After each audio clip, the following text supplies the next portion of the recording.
လူဖီရဲ့နောက်ကိုလူဒီဘာလို့ဒီလောက်တောင်လိုက်ကြတာလဲပထမဆုံးအနေနဲ့နာမည်ချမ်းကိုကြည့်အောင်သူမရဲ့ရွာလေးကိုတယောက်တည်းကယ်တင်နိုင်မယ်လို့တချိန်ကယုံကြည်ခဲ့တာပါ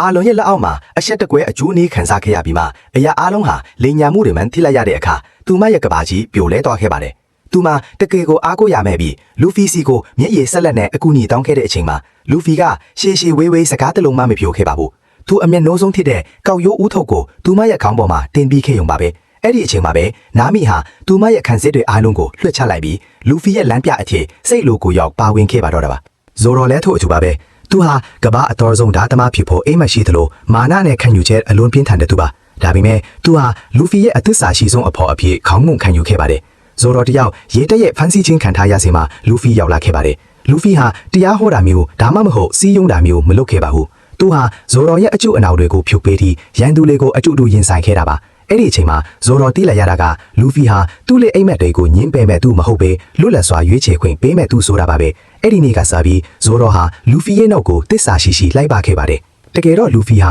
ပြေဆုံးတဲ့ခေါင်းဆောင်တစ်ယောက်မဟုတ်ပါဘူးသူဟာနိုင်ငံရေးလဲနားမလဲတယ်လို့ဖြူဟာလည်းမရှိပါဘူးခဏလည်းဒုက္ခရောက်တတ်ပါသေးတယ်ဒါပေမဲ့သူမှာဖြူစင်ပြီးတောင့်လောင်နေတဲ့နှလုံးသားတစ်စုံရှိပါတယ်သူဟာဘေးနားကအထီးကျန်နေတဲ့သူတိုင်းကိုနှွေးထွေးမှုပေးနိုင်တဲ့နေမင်းကြီးနဲ့တူနေတာကြောင့်လဲလူတိုင်းကသူ့မောက်ကိုလိုက်နေကြတာဖြစ်ပါတယ်